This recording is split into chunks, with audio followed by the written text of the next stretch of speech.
Bonjour à tous et bienvenue sur Radio Jesus Maria. L'objectif de cet ensemble de vidéos, intitulé L'Église éclipsée, est double. Premièrement, il s'agit de vous faire comprendre qu'aujourd'hui, sous le soi-disant pontificat du soi-disant pape François, pour rester catholique et pour rester dans l'Église catholique, il faut être non unacum Bergoglio, c'est-à-dire ne pas être en communion avec cet imposteur qui se fait passer pour pape et ne pas assister à des messes qui sont en communion avec lui. Cette secte qu'il dirige n'est pas l'Église catholique, donc il n'est pas pape. D'ailleurs, Bergoglio n'est même pas prêtre, puisqu'il a été ordonné dans le nouveau rite d'ordination sous Paul VI, en 1969, rite qui est invalide. Tout cela, je vais le démontrer. Un point qui est très important à comprendre, c'est qu'il n'y a pas seulement la question du pape, savoir si le dit François est pape ou non. Ce qui est important, c'est de savoir si cette église, dirigée par François, est l'église catholique ou ne l'est pas. Ces deux questions vont ensemble, puisque si l'église que l'on présente comme l'église catholique n'est pas l'église catholique, alors François, qui la dirige, n'est pas pape. Si également cette église enseigne une doctrine contraire à l'église catholique, alors cette église n'est pas l'église catholique, et donc son chef n'est pas pape. Petite pub. Je suis en train de créer une formation en ligne pour démontrer que la secte conciliaire n'est pas l'Église catholique et donc que Bergoglio n'est pas pape. Si vous êtes intéressé par cette formation, vous pouvez vous inscrire en cliquant sur le lien qui est en description sous la vidéo.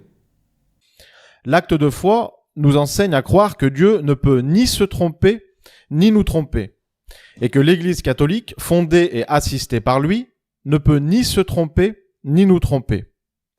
Comment cela se fait-il que les erreurs modernistes condamnées dans le syllabus de Pie IX ont été approuvées au Concile Vatican II? Forcément, l'Église issue de Vatican II n'est pas l'Église catholique, puisque l'Église ne peut se contredire et dire ce qui était faux hier est vrai aujourd'hui, et ce qui était bon hier est mauvais aujourd'hui.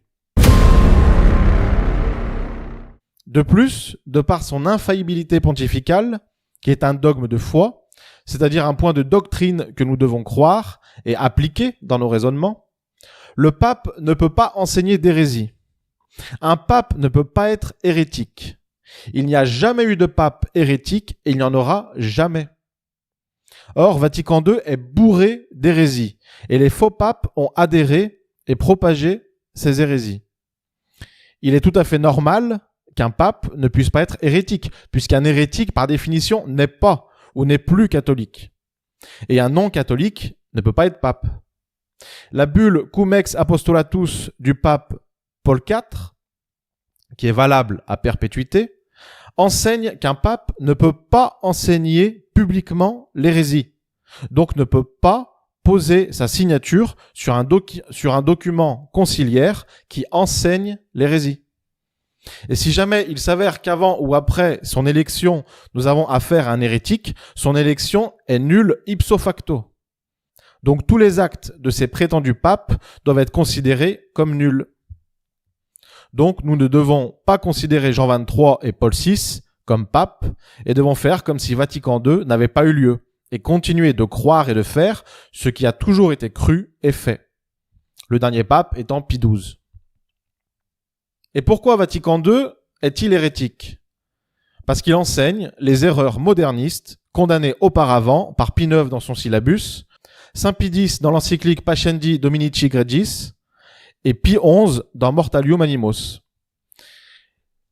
L'Église condamne le modernisme. Donc un moderniste est hérétique. Et un hérétique ne peut pas être pape. Alors juste une question toute simple. Si Bergoglio n'est pas moderniste, qui est moderniste? Que Satan veuille détruire l'Église, donc que la papauté soit attaquée, il n'y a rien d'étonnant, puisqu'en 2000 ans, l'Église a connu une quarantaine d'antipapes. Aujourd'hui, je pense que nous ne devons pas parler du dit pape François comme d'un antipape, car il n'est pas à la tête de l'Église catholique, mais d'une secte se faisant passer pour l'Église catholique. Nous pouvons donc dire que Bergoglio est un imposteur se faisant passer pour un pape à la tête d'une secte imposteur se faisant passer pour l'Église catholique. Nous pouvons dire que l'Église catholique a été éclipsée par la secte conciliaire. Cette secte a créé une nouvelle religion avec une nouvelle doctrine, un nouveau clergé et des nouveaux sacrements. Après le Concile Vatican II, Paul VI a modifié le rite de tous les sacrements. Une réforme aussi générale est pour le moins risquée. En effet, si quelque chose d'essentiel a été modifié, le nouveau rite n'est plus efficace. Il ne produit plus la grâce, car il n'est plus le rite que le Christ a institué. Avec ces réformes des sacrements qui ont suivi le Concile Vatican II, il ne reste de valide que le sacrement de baptême, sous certaines conditions, s'il est bien fait, et le sacrement de mariage, puisque les ministres de ce sacrement sont les époux. Aussi effroyable que cela puisse paraître, le nouveau rite d'ordination des prêtres est invalide. Les hommes ordonnés dans ce nouveau rite ne sont pas prêtres, que les conséquences sont terribles. Plus d'Eucharistie, car il faut un prêtre validement ordonné pour dire la messe.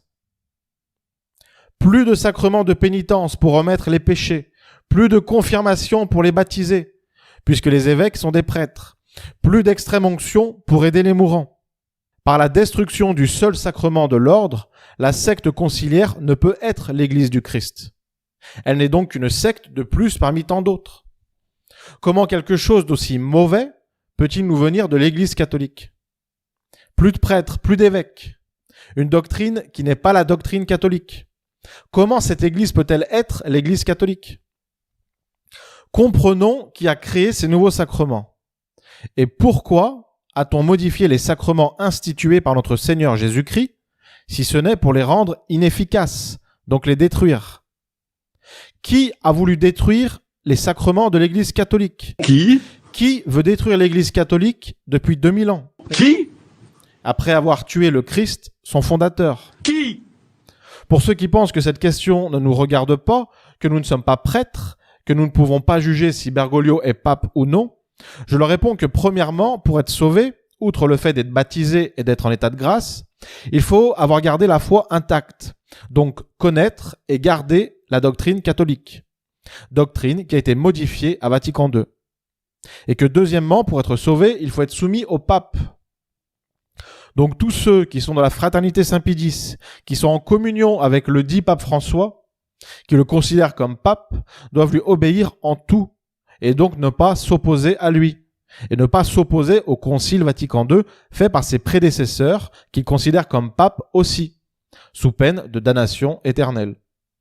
Donc oui, la situation est grave, et oui, il est nécessaire pour le salut de chacun de savoir si Bergoglio est pape, et si l'Église qu'il dirige est l'Église catholique. Le deuxième objectif est de vous faire comprendre que derrière un grand nombre d'hérésies, de sectes et de sociétés secrètes, se cachent les Juifs. Pourquoi ? Parce qu'ayant tué le Christ, ils cherchent depuis 2000 ans à détruire son œuvre, la Sainte Église catholique. Alors je pense qu'à cause de ce déicide, les Juifs sont passés de peuple élu de Dieu pour accueillir le Messie, le Christ, à peuple élu de Satan pour accueillir l'Antéchrist. D'ailleurs, la très sainte Vierge Marie, le 19 septembre 1846, a dit à Mélanie Calva à la Salette que l'Antéchrist naîtra d'une religieuse hébraïque et d'un évêque. Elle lui dit aussi que l'Église sera éclipsée, que Rome perdra la foi et deviendra le siège de l'Antéchrist. Depuis 2000 ans, une guerre fait rage, celle qui oppose l'Église catholique à la synagogue aveugle. Celle-ci tente par tous les moyens de détruire la première. Et aujourd'hui, elle y est quasiment arrivée. Mais elle ne pourra jamais triompher, car le Christ est et sera avec son épouse mystique, la belle, l'immaculée et sainte Église catholique, jusqu'à la fin du monde. Pour comprendre la situation dans laquelle nous nous trouvons, plusieurs éléments nous sont donnés par la Providence, à commencer par une vision dont le pape Léon XIII fut favorisé. Il existe plusieurs récits de cette vision, j'ai choisi celle-ci. Le 13 octobre 1884, après avoir célébré la Sainte Messe dans la chapelle Vaticane, le pape Léon XIII, s'apprêtant à quitter le pied de l'autel, entendit un dialogue entre notre Seigneur Jésus-Christ et Satan. D'une voix gutturale, Satan dit à notre Seigneur : « Je peux détruire ton Église, mais j'ai besoin de temps et davantage de pouvoir. » Notre Seigneur, d'une voix douce, lui répondit. Combien de temps et combien de pouvoir? 75 à 100 ans, et un plus grand pouvoir sur ceux qui se mettent à mon service, répondit Satan. Notre Seigneur Jésus-Christ dit alors, je te donne le temps et le pouvoir. Fais avec cela ce que tu veux. Puis Léon XIII vit la terre comme enveloppée de ténèbres, et d'un abîme il vit sortir une légion de démons qui se répandaient sur le monde pour détruire les œuvres de l'Église et s'attaquer à l'Église elle-même, qu'il vit réduite à l'extrémité. Alors Saint Michel apparut et refoula les mauvais esprits dans l'abîme. Il vit Saint Michel intervenir non à ce moment, mais bien plus tard, quand les personnes multiplieraient leurs prières ferventes envers l'archange. À l'issue de cette vision, Léon XIII rédigea 2 documents. Une prière à Saint Michel Archange, à réciter après chaque messe basse, et un exorcisme qu'on appelle exorcisme de Léon XIII. La récitation de cette prière à Saint Michel Archange à la fin de chaque messe basse fut supprimée en 1964 sous Paul VI. Quant à l'exorcisme de Léon XIII, celui-ci souhaitait qu'il soit récité par les fidèles et par les clercs. Il y est d'ailleurs écrit dans cet exorcisme, là où fut institué le siège du bienheureux Pierre et la chaire de la vérité, là ils ont posé le trône de leur abomination dans l'impiété, en sorte que le pasteur étant frappé, le troupeau puisse être dispersé. Malheureusement, en 1903, le texte de cet exorcisme de Léon XIII fut trafiqué, et une centaine d'années après sa rédaction, sa récitation, pourtant recommandée par Léon XIII, fut interdite aux fidèles par la Congrégation pour la doctrine de la foi, par un décret en date du 24 septembre 1985 sous Jean-Paul II. Ces prières gênaient-elles l'Église catholique ou les suppôts de Satan, infiltrés dans l'Église catholique pour la détruire de l'intérieur? 100 ans, le temps maximum demandé par Satan à Jésus, dans la vision de Léon XIII, 100 ans après 1884, cela nous porte à 1984. Vatican II est passé par là. Quelle différence y a-t-il entre l'église de 1884 et celle de 1984? Simplement que l'église a été éclipsée, comme l'avait annoncé la très sainte Vierge Marie à la Salette le 19 septembre 1846. La secte de l'imposteur François n'est pas l'église catholique. Elle se fait passer pour l'église catholique, mais elle ne l'est pas. Il s'agit de la secte conciliaire, car elle est née à l'issue du Concile Vatican II. Ce concile a fait surgir cette secte avec sa doctrine, son clergé et ses sacrements. Également, pour comprendre l'origine satanique de ce concile, une ancienne prêtresse luciférienne, Diana Vaughan, convertie au catholicisme par Sainte Jeanne d'Arc, nous donne dans ses mémoires, publiés entre 1895 et 1897, des éléments intéressants. Elle y dévoile des plans de la haute maçonnerie luciférienne qui avait alors à sa tête Albert Pike, qui était considéré par ses adeptes comme le vicaire de Lucifer. Albert Pike siégeait au suprême directoire dogmatique à Charleston, aux États-Unis, que le docteur Bataille appelait le Vatican de la franc-maçonnerie. Satan est le singe de Dieu. Retenez bien cela. Dans ce temple à Charleston, Satan apparaissait tous les vendredis à 15h pour donner ses instructions et annoncer ses prophéties. Cependant, en étant qu'un démon, il ne peut faire aucune prophétie, ni aucune révélation. Mais de par son intelligence très supérieure, il peut faire des observations très précises et établir des pronostics très vraisemblables. Diana Vaughan rapporte qu'à la rédemption de l'humanité, par l'adorable sacrifice de Jésus, la haute maçonnerie des triangles lucifériens oppose la venue de l'Antéchrist, qu'elle appelle Antichrist. Selon la tradition de l'occultisme paladique, un démon nommé Antichrist s'incarnera le 25 décembre 1961 et naîtra le 29 septembre 1962.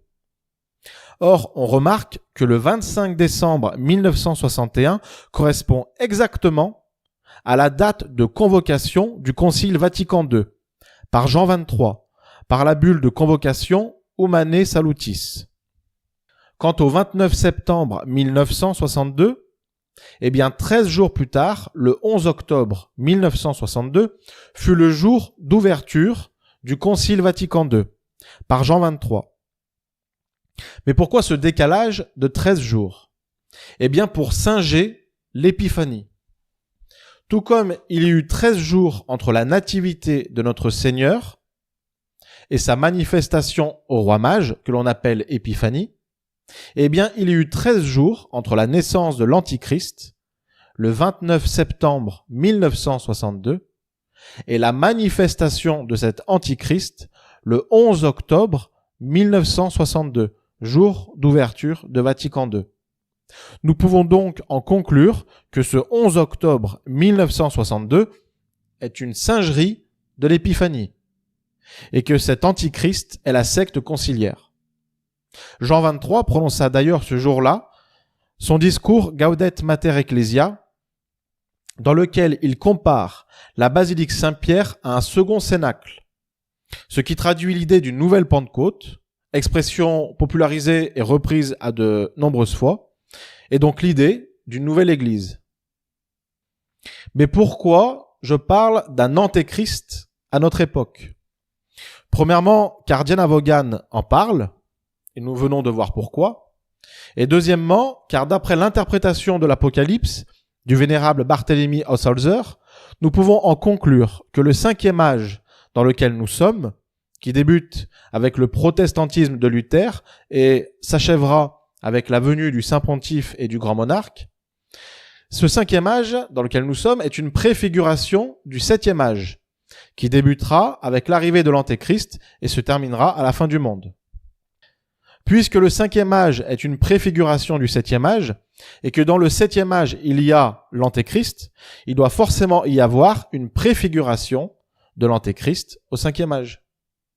Et grâce à Diana Vaughan, nous avons identifié cet Antéchrist, il s'agit de la secte conciliaire. Aussi, Notre-Dame a dit à la Salette, le 19 septembre 1846, à Mélanie Calva, que l'Église sera éclipsée et que Rome perdra la foi et deviendra le siège de l'Antéchrist. Cet Antéchrist, dont a parlé Notre-Dame, est donc la secte conciliaire qui éclipse l'Église catholique. Et Rome a perdu la foi, c'est le moins que l'on puisse dire. Je pense donc que cette prophétie de Notre-Dame est applicable à notre temps, comme au temps de l'Antéchrist physique au 7e âge. Également, nous savons, d'après le livre « La maison battue par les vents », écrit par le père Malachi Martin, qu'une intronisation de Lucifer au Vatican eut lieu la nuit du 29 juin 1963, en la fête de Saint-Pierre et Saint-Paul. Le père Malachi Martin tenait cette information d'une femme qui a subi les sévices rituels et sataniques perpétrés lors de ce rituel d'intronisation de Lucifer. Celle-ci a assuré que cette intronisation se déroulait simultanément par conversation téléphonique avec le suprême directoire dogmatique à Charleston, que le docteur Bataille appelait le Vatican de la franc-maçonnerie. Mais encore, vers 1960, le célèbre exorciste du Vatican, Gabriel Amort, a rencontré Padre Pio et a discuté avec lui du 3e secret de Fatima. Padre Pio lui a dit « Satan a été introduit au sein de l'Église et va bientôt gouverner une fausse Église. » Amort a dit que Padre Pio était vraiment tourmenté par une affaire, à savoir la grande apostasie dans l'Église. Grande apostasie dont parle le vénérable Barthélemy Osholzer dans son interprétation de l'Apocalypse. Nous avons comme autre élément, annonçant la grande apostasie, le 3e secret de Fatima, que le cardinal Ottaviani avait lu et qui n'a rien à voir avec le faux publié le 26 juin 2000 sous Jean-Paul II. Je cite une partie de ce 3e secret. Un grand châtiment tombera sur tout le genre humain. Pas aujourd'hui, ni demain, mais dans la seconde moitié du XXe siècle. Nulle part dans le monde il n'y a d'ordre, et Satan règne sur les plus hauts postes, déterminant le cours des choses. Il réussira effectivement à s'introduire jusqu'au sommet de l'Église. Pour l'Église aussi, viendra le temps de ses plus grandes épreuves. Des cardinaux s'opposeront à des cardinaux, des évêques aux évêques. Satan marchera au milieu de leurs rangs. Et à Rome, il y aura des changements. Ce qui est pourri tombera, et ce qui tombera ne se relèvera plus. L'Église sera obscurcie et le monde bouleversé par la terreur. Avec tous ces éléments, comment ne pas croire que le Concile Vatican II vient de l'enfer? Nous avons vu le Concile, maintenant voyons ces faux papes, en se penchant sur certains d'entre eux, des maranes. À la tête de cette secte, comme faux pape, comme imposteur, nous avons 3 maranes, c'est-à-dire des juifs faussement convertis au catholicisme, qui ont infiltré l'Église catholique pour la détruire de l'intérieur. Ces maranes sont Paul VI, Jean-Paul II et Benoît XVI. Pour Paul VI, plusieurs photographies le montrent portant l'éphod, un insigne que portaient uniquement les grands prêtres juifs. Il est composé de 12 pierres précieuses représentant les 12 tribus d'Israël. Pour information, c'est Paul VI qui a abandonné la tiare pontificale qui a été vendue aux enchères à New York.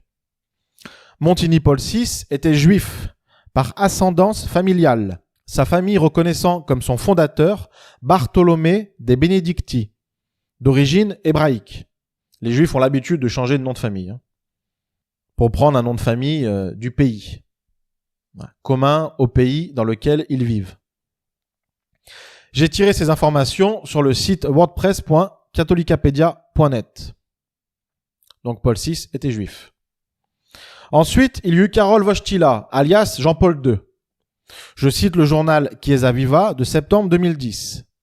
Or, que Jean-Paul II fut juif, c'est Yaskov Wise, expert en généalogie hébraïque, qui l'a témoigné. Wise a fait des recherches sur l'ascendance du côté féminin de la famille Wojtyla. Il faut savoir que par décret rabbinique, seules les mères et non les pères transmettent la judéité. Or, la mère de Karol se maria avec un catholique, mais son nom, Emilia Kaczorowski, fut une adaptation polonaise d'un nom juif très courant dans le monde yiddish, Katz. La grand-mère s'appelait Mariana Sitch, autre nom juif, qui ressemble à Schulz. De même, l'arrière-grand-mère, Susanna Rybicka, portait un nom à consonance juive. En outre, de tels noms se trouvent souvent sur les tombes du cimetière juif de Bialbielsko, d'où provenait la maman de Karol. Par ce lignage maternel jusqu'à la 3e génération, Karol Wojtyla était non seulement un juif intégrant, mais s'il avait même demandé la citoyenneté israélienne, l'État aurait dû la lui reconnaître. Enfin, que Wojtyla soit juif explique aussi pourquoi, en 1940, le jeune séminariste Karol se soit caché des nazis, alors que si on l'avait su polonais, et donc arien, cela n'aurait pas été nécessaire. Quant à Joseph Ratzinger, ou l'imposteur Benoît XVI, toujours dans le même journal Chiesa Viva, Don Luigi Villa, fils spirituel de Padre Pio, affirme que Ratzinger a 9 rabbins dans sa lignée, dont le rabbin particulièrement sataniste, le rabbin Löw, créateur du golem de Prague. On peut donc affirmer que Paul VI, Jean-Paul II et Benoît XVI étaient des maranes, c'est-à-dire des juifs faussement convertis au catholicisme et qui ont infiltré l'Église catholique pour la détruire de l'intérieur. Mais pour comprendre comment cette éclipse de l'Église a pu avoir lieu, il faut savoir que depuis sa fondation, depuis 2000 ans, l'Église catholique est attaquée. Et ce sont toujours les mêmes qui mènent ces attaques. Pour comprendre cela, il nous faut remonter à la création du monde. Dieu créa le ciel et la terre en 6 jours. Le 7e, il se reposa. Avant de créer l'homme, il créa les anges. Ceux-ci furent soumis à une épreuve par Dieu pour voir s'ils se soumettraient à lui. Les 2/3 des anges réussirent l'épreuve en obéissant à Dieu, contrairement aux tiers restants qui, mené par Lucifer, se révolta contre Dieu.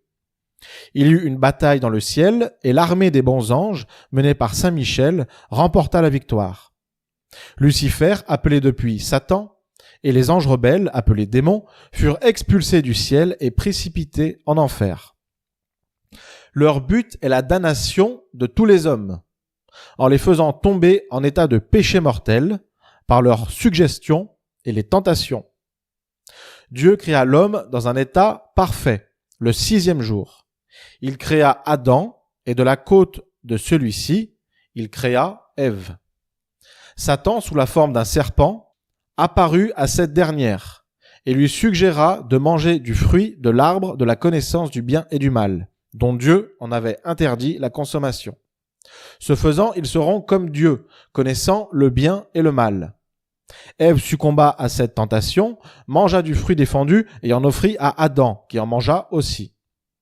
Ce fut le péché originel. Ce péché produisit pour eux et pour tout le genre humain le plus désastreux effet. Adam et Ève perdirent la grâce sanctifiante, l'amitié de Dieu et le droit au paradis. Ils devinrent esclaves du démon et dignes de l'enfer. Dieu les bannit du paradis terrestre et les condamna à gagner leur pain à la sueur de leur front, au milieu de souffrances et de fatigues innombrables. Le péché originel commis par Adam et Ève passa à tous leurs descendants, excepté la très sainte Vierge Marie et notre Seigneur Jésus-Christ. Nous naissons donc tous avec le péché originel.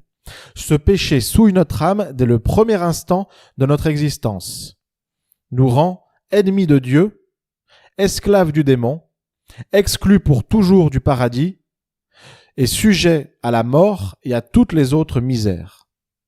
Dieu pourtant n'abandonna pas Adam et sa descendance à une fin si malheureuse. Dans son infinie miséricorde, il lui promit aussitôt un sauveur, le Messie, qui viendrait délivrer le genre humain de l'esclavage du démon et du péché, et lui mériter le paradis.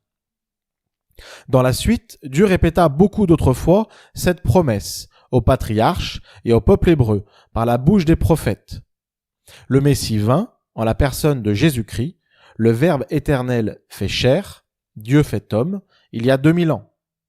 Par sa mort sur la croix, il obtint à l'homme la possibilité d'aller au paradis. Si celui-ci croyait en lui, se faisait baptiser, gardait la foi intacte et mourait en état de grâce. D'où l'importance d'être baptisé, de connaître la doctrine catholique et de vivre saintement. Mais les Juifs, ne l'ayant pas reconnu comme le Messie, car ils attendaient un Messie guerrier, leur donnant une domination matérielle et totale sur le reste de l'humanité, après l'avoir fait assassiner, en le faisant crucifier, cherchèrent et cherchent depuis 2000 ans à détruire son œuvre, la Sainte Église catholique. Nous verrons dans le prochain épisode que c'est Satan qui est le chef suprême de la conspiration contre l'Église, les Juifs n'étant que ses serviteurs et ses esclaves. Vous pouvez vous abonner à la chaîne, aimer, partager et télécharger ces vidéos. Elles sont disponibles en podcast sur Spotify, Deezer et Amazon Music. Merci pour votre écoute, que Dieu vous bénisse et que la très sainte Vierge Marie, image de l'Église, vous protège. Elle, la femme de la Genèse, qui écrasera la tête du serpent Satan. À bientôt.